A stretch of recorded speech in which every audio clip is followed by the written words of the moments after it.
അത്ഭുതങ്ങൾ തീർന്നിട്ടില്ല, അടയാളങ്ങൾ തീർന്നിട്ടില്ല കാലത്തിൽ ഈ ലോകത്തിൽ. എൻ്റെ പേര് സജിത. ഞങ്ങൾ മഞ്ചേരിയിലാണ് താമസം. ജോലിയുമായി ബന്ധപ്പെട്ട് മേനോമ്പാറ എന്ന സ്ഥലത്താണ് താമസിക്കുന്നത്. എനിക്ക് കുറേ വർഷമായിട്ട് പരിചയമുള്ളൊരു വ്യക്തി ഉണ്ടായിരുന്നു. അവർക്ക് ഒരു വീട് വയ്ക്കാൻ സഹായത്തിനായി എന്നോടൊരു സഹായം ചോദിച്ചപ്പോൾ ഞാൻ എൻ്റെ കയ്യിലുള്ളൊരു 10 പവൻ്റെ സ്വർണവും എൻ്റെ പേരിലൊരു പേഴ്സണൽ ലോണും ആ പുള്ളിക്ക് ഞാൻ എടുത്തു കൊടുത്തു. അങ്ങനെ 2 വർഷം കഴിഞ്ഞു. എന്നിട്ട് ഞാൻ പുള്ളിയോട് ചോദിച്ചപ്പോൾ പുള്ളി അത് തിരിച്ചു തരാൻ ഉദ്ദേശിക്കുന്നില്ല. പിന്നെ ബാങ്കിൽ നിന്നാണെങ്കിൽ എൻ്റെ പേരിൽ ലോൺ ആയതുകൊണ്ട് എൻ്റെ സാലറിയിൽ നിന്ന് എമൗണ്ട് പിടിക്കാൻ തുടങ്ങി.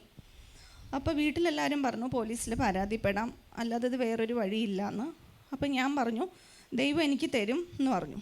അപ്പോൾ എല്ലാവരും പറഞ്ഞു അതൊന്നും നിനക്കിനി കിട്ടാൻ പോകുന്നില്ല എന്ന് പറഞ്ഞു. ഞാൻ പിന്നെ അച്ഛനോട് വന്ന് പ്രാർത്ഥിച്ചു, പ്രാർത്ഥനാ സഹായം അപേക്ഷിച്ചു. ഞാൻ ഇങ്ങനെ പുലർച്ചെ 3 മണിക്ക് എണീറ്റ് പ്രാർത്ഥിക്കാൻ തുടങ്ങി. അങ്ങനെ ഒരു 1.5 മാസം കഴിഞ്ഞപ്പോൾ ബാങ്കിൽ നിന്ന് വിളിച്ചു. എൻ്റെ പേരിൽ ലോണ് പുള്ളി അടച്ചു തീർത്തു.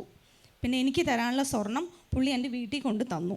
അതിനായിട്ട് ഞാൻ വേറെ ഒന്നും ചെയ്തില്ല, ദൈവത്തോട് അപേക്ഷിക്കുക മാത്രമേ ചെയ്തുള്ളൂ. അച്ഛനോട് ഒരു പ്രാർത്ഥന സഹായം ചോദിച്ചു, അങ്ങനെ എനിക്കത് തിരിച്ചു കിട്ടി. ഒറ്റ സുഹൃത്താണ്, പക്ഷേ സ്വർണം കൊടുക്കുമ്പോൾ അതിനൊരു തെളിവില്ലായിരുന്നു.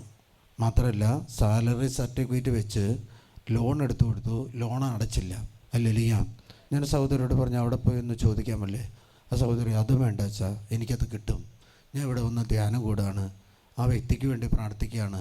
നമ്മുടെ ഒരു ക്രൈസ്തവനായ ഒരു കുടുംബത്തിലെ അംഗമാണ്, പക്ഷെ അവന് മാനസാന്തരം വന്നു. അതുകൊണ്ട് ലോൺ തിരിച്ചടച്ചെന്ന് മാത്രമല്ല 10 പവൻ തിരിച്ച് കൊണ്ടുവന്ന് വീട്ടിൽ കൊടുക്കുകയും ചെയ്യും. വലിയൊരു അത്ഭുതമാണ് ദൈവമകളുടെ ജീവിതത്തിൽ സംഭവിച്ചത്.